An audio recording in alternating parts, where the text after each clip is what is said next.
प्राचीन समय की बात है। एक बड़ा प्रतापी और दानी राजा था। वह प्रत्येक गुरुवार को व्रत रखता तथा पूजा करता। यह उसकी रानी को अच्छा न लगता। वह न व्रत करती और न किसी को एक पैसा दान देती। राजा को ऐसा करने से मना किया करती थी। एक समय की बात है कि राजा शिकार खेलने वन को गए। घर पर रानी और दासी थे। उस समय गुरु बृहस्पति साधु का रूप धारण कर राजा के दरवाजे पर भिक्षा मांगने आए। साधु ने रानी से भिक्षा मांगी तो वह कहने लगी, हे साधु महाराज, मैं दान पुण्य से तंग आ गई हूँ। आप कोई ऐसा उपाय बताएं जिससे यह सारा धन नष्ट हो जाए तो मैं आराम से रह सकूं। साधु रूपी बृहस्पति देव ने कहा, हे देवी, तुम तो बड़ी ही विचित्र हो। धन संतान से कोई दुखी होता है क्या? अगर तुम्हारे पास अधिक धन है तो इसे शुभ कार्यों में लगाओ, जिससे तुम्हारा लोक परलोक सुधरेगा। परंतु साधु की इन बातों से रानी खुश नहीं हुई। उसने कहा, मुझे ऐसे धन की आवश्यकता नहीं है जिसे मैं दान दूं तथा जिसको संभालने में ही मेरा सारा धन नष्ट हो जाए। साधु ने कहा, यदि तुम्हारी ऐसी इच्छा है तो जैसा मैं तुम्हें बताता हूँ तुम वैसा ही करना। बृहस्पतिवार के दिन घर को गोबर से लीपना, अपने केसों को पीली मिट्टी से धोना, केसों को धोते समय स्नान करना, राजा से हजामत बनाने को कहना, भोजन में मांस मदिरा खाना, कपड़ा धोबी के यहाँ धुलने को डालना। इस प्रकार 7 बृहस्पतिवार करने से तुम्हारा समस्त धन नष्ट हो जाएगा। इतना कहकर साधु बने बृहस्पति देव अंतर ध्यान हो गए। साधु के कहे अनुसार करते हुए रानी को केवल 3 ही बृहस्पतिवार बीते थे कि उनकी समस्त धन संपत्ति नष्ट हो गई। भोजन के लिए परिवार तरसने लगा। एक दिन राजा रानी से बोला, हे रानी, तुम यही रहो, मैं दूसरे देश को जाता हूँ, क्योंकि यहाँ पर मुझे सभी जानते हैं, इसलिए मैं कोई छोटा कार्य नहीं कर सकता। ऐसा कहकर राजा परदेश चला गया। वह जंगल में लकड़ी काट कर लाता और शहर में बेचता। इस तरह वह अपना जीवन व्यतीत करने लगा। इधर राजा के बिना रानी और दासी दुखी रहने लगी। एक समय जब रानी और दासी को 7 दिन तक बिना भोजन के रहना पड़ा तो रानी ने अपनी दासी से कहा, हे दासी, काशी के नगर में मेरी बहन रहती है। वह बड़ी ही धनवान है। तू उसके पास जा और कुछ ले आ ताकि थोड़ा बहुत गुजर बसर हो जाए। दासी रानी की बहन के पास गई। उस दिन बृहस्पतिवार का था। रानी की बहन उस समय बृहस्पतिवार की कथा सुन रही थी। दासी ने रानी की बहन को अपनी रानी का संदेश दिया, लेकिन रानी की बहन ने कोई उत्तर नहीं दिया। जब दासी को रानी की बहन से कोई उत्तर नहीं मिला तो वह दुखी हुई। उसे क्रोध भी आया। दासी ने वापस आकर रानी को सारी बात बता दी। सुनकर रानी ने अपने भाग्य को कोसा। उधर रानी की बहन ने सोचा कि मेरी बहन की दासी आई थी, परंतु मैं उससे नहीं बोली, इससे वह बहुत दुखी हुई होगी। कथा सुनकर और पूजन समाप्त करके वह अपनी बहन के घर गई और कहने लगी, हे प्रभु, हे बहन, मैं बृहस्पतिवार का व्रत कर रही थी। तुम्हारी दासी गई, परंतु जब यह कथा होती है तब न उठते हैं न बोलते हैं, इसलिए मैं नहीं बोली। कहो दासी क्यों गई थी? रानी बोली, बहन, हमारे घर अनाज नहीं है। ऐसा कहते कहते रानी की आंखें भर आई। उसने दासी समेत भूखा रहने की बात भी अपनी बहन को बता दी। रानी की बहन बोली, बहन देखो, बृहस्पति भगवान ऐसे ही हैं, सबकी मनोकामनाओं को पूर्ण करते हैं। देखो, शायद तुम्हारे घर में अनाज रखा हो। यह सुनकर दासी घर के अंदर गई तो वहाँ उसे अनाज से भरा हुआ घड़ा मिला और फिर वह बड़ी हैरानी हुई, क्योंकि उसे एक एक बर्तन देख लिया था। उसने बाहर आकर रानी को बताया। दासी ने से रानी कहने लगी, हे रानी, जब हमको भोजन नहीं मिलता है तो हम व्रत ही तो करते हैं, इसलिए क्यों न इनसे व्रत और कथा की विधि पूछ ली जाए। हम भी व्रत किया करेंगे। दासी ने के कहने पर रानी ने अपनी बहन से बृहस्पतिवार व्रत के बारे में पूछा। उसकी बहन ने बताया, बृहस्पतिवार के व्रत में चने की दाल और मुनक्का से विष्णु भगवान का केले के जड़ में पूजन करें और दीपक जलाएं, पीला भोजन करें, कथा सुने, इससे गुरु भगवान प्रसन्न होते हैं, मनोकामना पूर्ण करते हैं। व्रत और पूजन की विधि बताकर रानी की बहन अपने घर लौट आई। रानी और दासी दोनों ने निश्चय किया कि बृहस्पति देव भगवान का पूजन जरूर करेंगे। 7 रोज बाद जब बृहस्पतिवार आया तो उन्होंने व्रत रखा। गुड़शाला में जाकर चना और गुड़ बीन लाई और उसकी दाल से केले के जड़ तथा विष्णु भगवान का पूजन किया। अब पीला भोजन कहाँ से आवे? दोनों बड़ी दुखी हुई। उन्होंने व्रत किया था, इसलिए बृहस्पति देव प्रसन्न थे। एक साधारण व्यक्ति के रूप में वे 2 थालों में सुंदर पीला भोजन लेकर आए और दासी को देकर बोले, हे दासी, यह भोजन तुम्हारे लिए है और तुम्हारी रानी के लिए है, इसे तुम दोनों ग्रहण करना। दासी भोजन पाकर बहुत प्रसन्न हुई। उसने रानी को सारी बात बताई। उसके बाद से ही वे प्रत्येक बृहस्पतिवार को गुरु भगवान का व्रत और पूजन करने लगी। बृहस्पति भगवान की कृपा से उनके पास धन हो गया, परंतु रानी फिर पहले की तरह आलस्य करने लगी। तब दासी बोली, देखो रानी, तुम पहले भी इसी प्रकार आलस करती थी, तुम्हें धन के रखने में कष्ट होता था, इस कारण सभी धन नष्ट हो गया। अब गुरु भगवान की कृपा से धन मिला है तो तुम्हें आलस्य होता है। बड़ी मुसीबतों के बाद हमने धन पाया है, इसलिए हमें दान पुण्य करना चाहिए। तुम भूखे मनुष्यों को भोजन कराओ, प्याऊ लगवाओ, ब्राह्मणों को दान दो, कुआं तालाब बावड़ी आदि का निर्माण कराओ, मंदिर पाठशाला बनाकर ज्ञान दान दो, कुंवारी कन्याओं का विवाह कराओ, अर्थात धन को शुभ कार्यों में खर्च करो, जिससे तुम्हारे कुल का यश बढ़ेगा और स्वर्ग की प्राप्ति हो, पितर प्रसन्न होंगे। दासी की बात मानकर रानी शुभ कार्य करने लगी, उसका यश फैलने लगा। एक दिन रानी और दासी आपस में विचार करने लगी कि न जाने राजा किस दशा में होंगे, उनकी कोई खोज खबर भी नहीं है। उन्होंने श्रद्धा पूर्वक गुरु बृहस्पति भगवान से प्रार्थना की कि राजा यहाँ कहीं भी हो, शीघ्र वापस आ जाए। उधर राजा परदेश में बहुत दुखी रहने लगा। वह प्रतिदिन जंगल में लकड़ी काटकर बीनकर लाता और उसे शहर में बेचकर अपने दुखी जीवन को बड़ी ही कठिनता से व्यतीत कर रहा था। एक दिन दुखी हो कर अपनी पुरानी बातों को याद करके वह रोने लगा और उदास हो गया। उसी समय राजा के पास बृहस्पति देव साधु के वेश में आकर बोले, हे लकड़हारे, तुम इस सुनसान जंगल में चिंता में क्यों बैठे हो, मुझे बतलाओ। यह सुनकर राजा के नेत्रों में जल भर आया। साधु की वंदना कर राजा ने अपनी संपूर्ण कहानी सुना दी। महात्मा दयालु होते हैं। वे राजा से बोले, हे रानी, तुम्हारी पत्नी ने बृहस्पतिवार के दिन अपराध किया है, जिसके कारण तुम्हारी यह दशा हुई है। तुम चिंता मत करो, भगवान तुम्हें पहले से अधिक धन देंगे। देखो, तुम्हारी पत्नी ने बृहस्पतिवार का व्रत प्रारंभ कर दिया है। तुम भी बृहस्पतिवार का व्रत करके चने की दाल व गुड़ जल में के लोटे में डालकर केले का पूजन करो, फिर कथा कहो और सुनो। भगवान तुम्हारी सब मनोकामनाओं को पूर्ण करेंगे। साधु की बात सुनकर राजा बोला, हे प्रभु, लकड़ी बेचकर तो हमें इतना पैसा नहीं बचता जिससे भोजन के उपरांत कुछ मंगा सकूं और कुछ बचा सकूं। मैंने रात्रि में अपनी रानी को व्याकुल देखा। मेरे पास कोई साधन नहीं है जिससे उसके समाचार जान सकूं। फिर मैं कौन सी कहानी कहूँ यह भी मुझे नहीं पता है। साधु ने कहा, हे राजा, मन में बृहस्पतिवार भगवान के पूजन व्रत का निश्चय करो, वे स्वयं तुम्हारे लिए कोई राह बना देंगे। बृहस्पतिवार के दिन तुम रोजाना की तरह लकड़ियां लेकर शहर में जाना। तुम्हें रोज से दोगुना धन मिलेगा, जिससे तुम भली भांति भोजन कर लोगे तथा बृहस्पति देव की पूजा का सामान भी आ जाएगा। जो तुमने कहानी के बारे में पूछा है वह इस प्रकार है।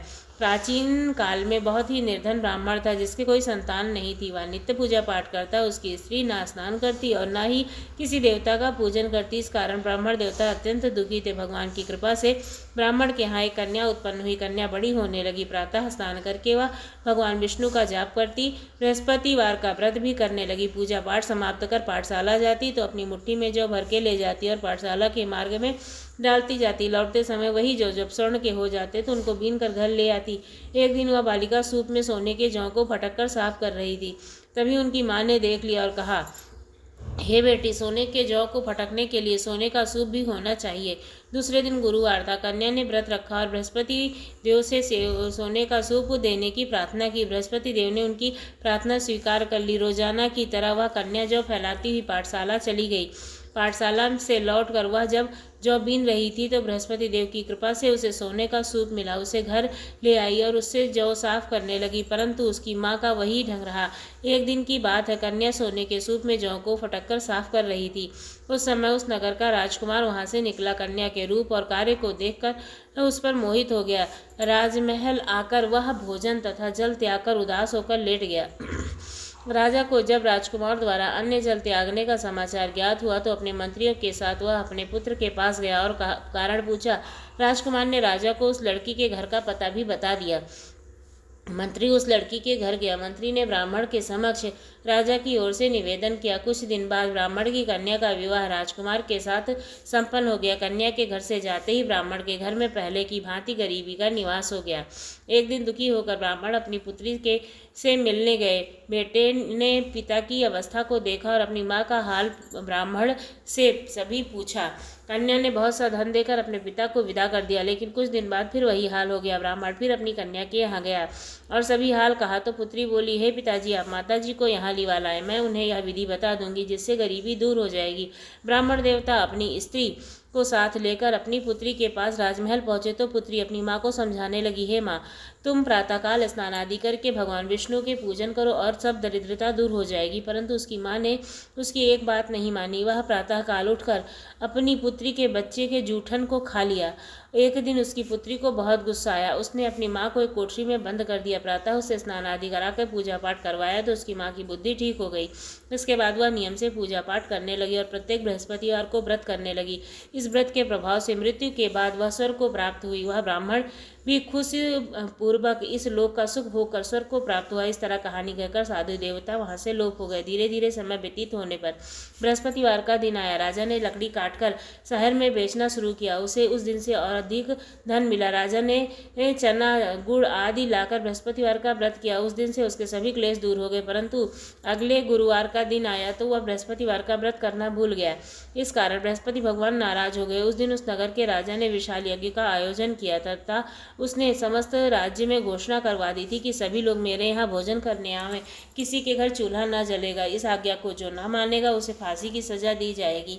राजा की आज्ञा अनुसार राज्य के सभी वासी राजा के भोज में सम्मिलित हुए, लेकिन लकड़हारा कुछ देर से पहुंचा, इसलिए राजा उसको अपने साथ महल में ले गए। जब राजा लकड़हारे को भोजन करा रहे थे तो रानी की दृष्टि उस खूंटी पर पड़ी जिस पर उसका हार लटका हुआ था।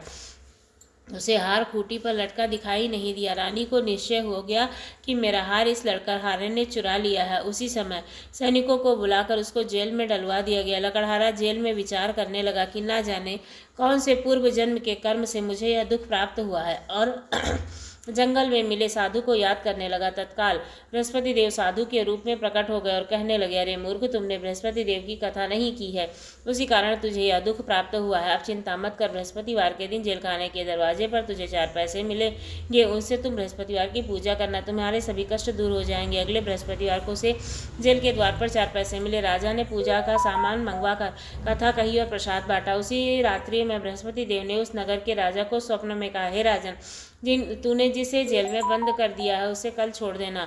वह निर्दोष है। राजा प्रातःकाल उठा और खूंटी पर हार टंगा देख कर लकड़हारे को बुलाकर क्षमा मांगी। राजा के योग्य सुंदर वस्त्र आभूषण भेंट कर उसे विदा किया। गुरुदेव की आज्ञा अनुसार राजा अपने नगर को चल दिया। राजा जब नगर के निकट पहुंचा तो उसे बड़ा ही आश्चर्य हुआ। नगर में पहले से अधिक बाग, तालाब, कुएं तथा बहुत सी धर्मशालाएं, मंदिर आदि बने हुए थे। राजा ने पूछा कि यह किसका बाग और धर्मशाला है। तब नगर के सब लोग कहने लगे कि यह सब रानी और दासी द्वारा बनाए गए हैं। राजा को आश्चर्य हुआ और गुस्सा भी आया कि उसकी अनुपस्थिति में रानी के पास धन कहाँ से आया होगा। तब रानी ने यह खबर सुनी कि राजा आ रहे हैं तो उसने अपनी दासी से कहा, हे दासी, देख, राजा हमको कितनी बुरी हालत में छोड़ गए थे। वह हमारी ऐसी हालत देखकर लौट ना जाए, इसलिए तू दरवाजे पर खड़ी हो जा। रानी की आज्ञा अनुसार दासी दरवाजे पर खड़ी हो गई और जब राजा आए तो उन्हें अपने साथ महल में लिवा लाई। अब राजा ने क्रोध करके अपनी तलवार निकाली और पूछने लगा, बताओ, यह धन तुम्हें कैसे प्राप्त हुआ है। तब रानी ने सारी कथा कह सुनाई। राजा ने निश्चय किया कि रोजाना दिन में 3 बार कहानी कहा करूंगा और रोज व्रत किया करूंगा। अब राजा के दुपट्टे में चने की दाल बंधी रहती तथा दिन में 3 बार कहानी कहता। हर रोज राजा ने विचार किया कि चलो अपनी बहन के यहाँ हो आए। एक बार निश्चय करवा राजा घोड़े पर सवार हो अपनी बहन के यहाँ चल दिया। मार्ग में उसने देखा कि कुछ आदमी एक मुर्दे को लिए जा रहे हैं। उन्हें रोज कर राजा कहने लगा, अरे भाइयों, मेरे बृहस्पतिवार की कथा सुन लो। ये बोले, लो, हमारा तो आदमी मर गया, इसको तो अपने कथा की पड़ी है। परंतु कुछ आदमी बोले, अच्छा कहो, हम तुम्हारी कथा सुनेंगे। राजा ने दाल निकाली और कथा कहनी शुरू कर दी। अब कथा आदि हुई तो मुर्दा हिलने लगा और कथा समाप्त हुई तो राम राम कह के मुर्दा खड़ा हो गया। राजा आगे बढ़ा। उसे चलते चलते शाम हो गई। आगे मार्ग में उसे एक किसान खेत में हल चलाता मिला। राजा ने उसे कथा सुनने का आग्रह किया, लेकिन वह नहीं माना। राजा आगे चल पड़ा। राजा के हटते ही बैल पछाड़े खाकर गिर गया था। किसान के पेट में दर्द होने लगा। उसी समय किसान की माँ रोटी लेकर आई। उसने देखा तो अब पुत्र से सब हाल पूछा। बेटे ने सभी हाल कह दिया। बुढ़िया दौड़ी दौड़ी उस घुड़सवार के पास गई और उससे बोली, हे, मैं तेरी कथा सुनूंगी, तू अपनी कथा मेरे खेत पर चलकर कहना। राजा के लौटकर बुढ़िया के खेत पर जाकर कथा कही, जिससे सुनते ही बैल खड़े हो गए और किसान के पेट का दर्द बंद हो गया। राजा अपनी बहन के घर पहुंचा। बहन ने भाई की खूब मेहमानी की। दूसरे रोज प्रातःकाल राजा जागा तो उसने देखा कि सब लोग भोजन कर रहे हैं। राजा ने अपनी बहन से जब पूछा, ऐसा कोई मनुष्य है जिसने भोजन नहीं किया हो, मेरे बृहस्पतिवार की कथा सुन ले। बहन बोली, हे भैया, ये देश ऐसा ही है, यहाँ पहले भोजन करते हैं, बाद में कोई अन्य कार्य करते हैं। फिर वह कुम्हार के घर गई जिसका लड़का बीमार था। उसे मालूम हुआ कि उसके यहाँ 3 दिन से किसी ने भोजन नहीं किया है। रानी ने अपने भाई की कथा सुनने के लिए कुम्हार से कहा। अब वह तैयार हो गया। राजा ने जाकर बृहस्पतिवार की कथा कही, जिसको सुनकर उसका लड़का ठीक हो गया। अब तो राजा की प्रशंसा होने लगी। एक दिन राजा ने अपनी बहन से कहा, हे बहन, मैं तुम अपने घर जाऊंगा, तुम भी तैयार हो जाओ। राजा की बहन ने अपनी सास से अपने भाई के साथ जाने की आज्ञा मांगी। सास बोली, हाँ चली जा, मगर अपने लड़कों को मत ले जाना, तेरे भाई की कोई संतान नहीं है। बहन ने अपने भाई से कहा, है भैया, मैं तो चलूंगी, पर कोई बालक नहीं जाएगा। अपनी बहन को भी छोड़कर दुखी मन से राजा अपने नगर को लौट आया। राजा ने अपनी रानी से सारी कथा बताई और बिना भोजन किए वह सैया पर लेट गया। रानी बोली, हे प्रभु बृहस्पति देव ने हमें सब कुछ दिया, वे हमें संतान अवश्य देंगे। तभी राजा के सपने में बृहस्पति देव आए और बोले, हे राजन, उठ, सभी सोच त्याग दे, तेरी रानी गर्भवती है। राजा को यह जानकर बड़ी खुशी हुई। 9वें महीने रानी के गर्भ से सुंदर पुत्र पैदा हुआ। जब राजा बोला, हे रानी, स्त्री बिना भोजन के रह सकती है, पर बिना कहे नहीं रह सकती। जब मेरी बहन आवे तो तुम उससे कुछ मत कहना। रानी ने हाँ कर दी। राजा ने बहन से शुभ समाचार सुना तो वह खुशी होकर के बधाई लेकर अपने भाई के घर आई। रानी ने तब उसे आने का उलाहना दिया।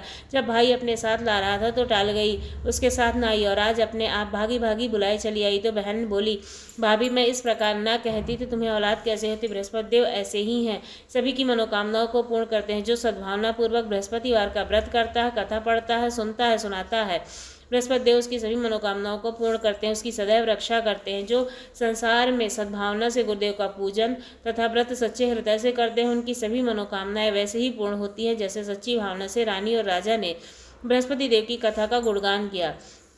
अतः उनकी सभी इच्छाएं बृहस्पति देव ने पूर्ण कर दी। अनजाने में भी बृहस्पति भगवान की उपेक्षा न करें, ऐसा करने से सुख शांति नष्ट हो जाती है। इसलिए सबको कथा सुनने के बाद प्रसाद लेकर जाना चाहिए। हृदय में उसका मनन करते हुए जयकारा बोलना चाहिए। बोलो विष्णु भगवान की जय। ओम जय बृहस्पति देवा प्रभु, जय बृहस्पति देवा, छिन छिन भोग लगाऊं फल और मेवा। ओम जय बृहस्पति देवा, तुम पूर्ण परमात्मा, तुम अंतर्यामी, जगत पिता जगदीश्वर, तुम सबके स्वामी। ओम जय बृहस्पति देवा, चरण मृत निज निर्मल, सब पातक हरता, प्रभु सब पाक हरता, सकल मनोरथ दायक, कृपा करो भरता। ओम जय बृहस्पति देवा, तन मन धन अर्पण कर, जो जन शरण पड़े हैं, प्रभु पर हो कर आकर द्वार खड़े हैं। ओम जय बृहस्पति देवा, दीन दयाल दयानिध, भक्तन हितकारी, पाप दोष सब हरता, भव बंधन हारी। ओम जय बृहस्पति देवा, विषय विकार मिटाओ, संतन सुखकारी, प्रभु संतन सुखकारी, जो कोई आरती तेरी प्रेम सहित गावे, ज्येष्ठानंदी बंदी सो निश्चय फल पावे। ओम जय बृहस्पति देवा प्रभु, जय बृहस्पति देवा। बोलो विष्णु भगवान की जय। जय विष्णु भगवान।